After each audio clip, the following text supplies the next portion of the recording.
Delphine, merci beaucoup d'être parmi nous au sein des locaux de l'EMCC France à Levallois-Perret. Tu es une de nos adhérentes actives de l'EMCC depuis quelques temps. Est-ce que, alors, toute première chose, tu sais que nous aimons bien, entre coachs professionnels, nous présenter, dire un petit peu qui nous sommes, notre histoire. Est-ce que tu peux me donner 2 ou 3 éléments saillants de toi qui nous permettent de te découvrir un peu plus? Oui, tout à fait. Alors à titre professionnel, moi j'ai passé 20 ans en entreprise privée à des postes de développement commercial et de business développement. Donc, et j'ai quitté l'entreprise privée après 15 ans de pratique pour me mettre à mon compte. J'avais envie de travailler de façon plus indépendante, donc je suis devenue entrepreneur et j'ai travaillé en association avec une PME. D'accord. Et c'était déjà le métier de coach professionnel ou tu faisais autre chose? Non, effectivement non. Coach professionnel, c'est plus récent. Donc, j'ai occupé toutes les fonctions commerciales. Commercial junior, senior, grand compte. Et puis après, je suis montée sur des fonctions à responsabilité, directrice commerciale, directrice régionale, directrice générale. Et quand tu t'es mis à ton compte, tu faisais quoi alors? Quand j'ai fait le point sur ces 15 années de pratique en entreprise privée, j'avais envie d'accompagner. J'avais envie d'amener les gens à évoluer et surtout à avoir du résultat, à atteindre des objectifs. Et donc, je me suis mise à mon compte au départ en tant que consultante, spécialisée en business développement. D'accord, très bien. Donc tu es plutôt titillée, orientée vers la performance. En fait, tu aimes bien ça. Oui, j'aime le business. Ouais. J'aime l'idée d'atteindre des objectifs professionnels, mais pas que. Ah, mais ça se voit parce que tu as un regard qui brille quand tu parles de ça. C'est vraiment très très chouette. Super.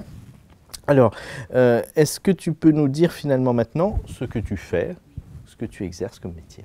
Oui. Depuis 1 an et demi à peu près, j'exerce le métier de coach professionnel. Alors moi, je me suis plutôt orientée sur le business coaching et life coaching, parce que, comme ça a pu être dit tout à l'heure par Clément, les personnes pour moi qui viennent me voir sont une seule et même personne et ont à la fois des problématiques de business, de développement, mais aussi des enjeux personnels à traiter. Donc j'aborde les deux. D'accord, très bien. On n'a pas échangé sur ce sujet. Tu t'es formé dans quelle école? Moi, j'aime bien un petit peu savoir, parce que souvent, ça colore un petit peu. C'est vrai. C'est sympa. Alors, j'ai choisi l'école Transformance Pro à Paris, Ah, l'école de on Vincent fait la Lénart. même. Oui, Ah, super. absolument. Donc, c'était quel numéro? 58. Voilà, pour C'était ceux 58. qui connaissent le principe des numérotations.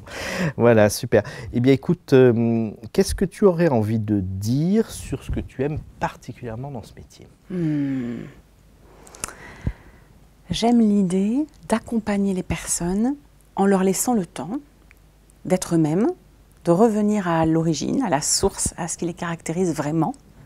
Et je fais toujours un travail, et ça fait écho chez moi, à un travail personnel que j'ai fait depuis des années et qui me permet de laisser les personnes révéler ce qu'elles sont, qui elles sont, et puis aussi ce qu'elles ont envie de redevenir parfois. Ah, c'est très chouette. Alors, c'est marrant parce qu'à chaque fois que j'échange avec des consoeurs, des confrères, j'ai des résonances. Moi, ça me fait penser que pendant que je me formais, effectivement, avec Vincent aussi, à qui je fais un petit coucou. Moi aussi, d'ailleurs. Voilà. J'ai redécouvert qu'en fait, j'avais un besoin d'être dans le temps abondant. J'étais tout petit, j'adorais rester flâner 4 heures devant une fleur, tu vois, j'adorais ça. J'étais vraiment un contemplatif. Et très vite, mon entourage, mes parents, les enseignants se sont dit « Ouh là là, celui-là, il commence à prendre son temps. Paf, on va le cadrer ». Alors donc, je suis passé du temps abondant au temps rare, de manière très brutale, très rapidement. Et c'est vrai que retrouver ce qui résonne en nous, ce qui fait écho chez nous, ce qui nous fait du bien, oui. C'est vraiment très très chouette. Oui. Bon, c'est super. Est-ce que tu as une appétence particulière plutôt pour le coaching individuel, pour le coaching d'équipe, le coaching d'organisation? On sait que c'est un peu les 3 grandes formes en général que nous faisons, mais on a souvent une préférence. Oui. Quand j'étais manager en entreprise, dans les fonctions de direction, j'accompagnais des équipes, énormément d'équipes, et ça a toujours très bien marché. Depuis que je suis devenue coach professionnel et que j'ai rajouté cette corde à mon arc, j'aime l'individuel.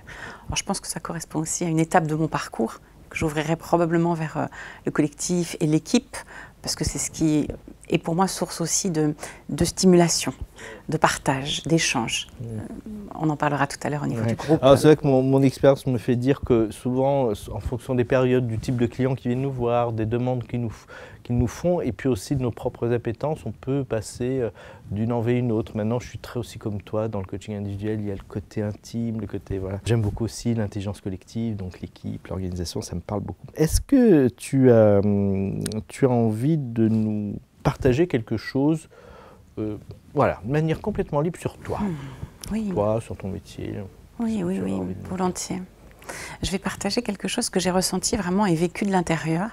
J'ai eu le sentiment, quand j'ai commencé l'école, avant d'être certifiée 2 ans et demi plus tard, du fait du confinement, j'ai eu le sentiment d'avoir vécu dans un TGV, lancé à 300 km/h, de ma première année professionnelle, il y a longtemps, jusqu'en 2015, lancé à 300 km/h sans me poser de questions, sans même regarder le paysage et sans m'arrêter dans les petites gares. Et en 2015, le TGV s'est ralenti, j'ai pu descendre. Et là, je me suis dit, les TER, les petits trains, c'est quand même plus mon truc. Ceux qui passent dans la campagne, qui permettent d'observer une fleur, un oiseau, le paysage. Aujourd'hui, je marche beaucoup en forêt. Je médite énormément depuis plus de 7 ans. Et cette ressource que je trouve dans la nature, proche des animaux aussi, et dans des endroits plutôt isolés et sauvages, me permet de revenir dans la ville et de non pas subir le rythme qui est celui d'une citadine, mais plutôt de vivre de l'intérieur une paix qui me permet d'être en ligne avec cette énergie des fois un peu plus ou moins positive des gens que j'accompagne. Je n'ose ressortir un vieux slogan de la SNCF qui n'est pas « tout est possible », mais qui est « prenons le temps d'aller vite ». Oui, oui, oui. J'ai trouvé ça absolument extraordinaire. Redécouvrir qui nous sommes, prendre les chemins de traverse.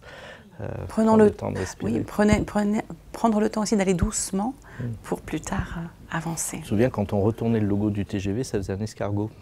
Je ne sais pas si les marketeurs avaient fait exprès, mais ça m'avait toujours fait beaucoup rire. Retrouver le temps de vivre. Oui, d'être soi, de vivre et d'être bon dans ce qu'on fait. Alors c'est intéressant parce que tu es très orienté business développement. Et en général, on imagine des gens qui mettent beaucoup d'énergie, qui vont à l'essentiel, qui vont vite, qui sont challenge, etc. Comment tu fais pour concilier cette lenteur, cette redécouverte d'une paix intérieure et cette envie d'atteindre des objectifs, d'être performant, etc. Oui. J'ai découvert toutes les techniques énergétiques il y a quelques années.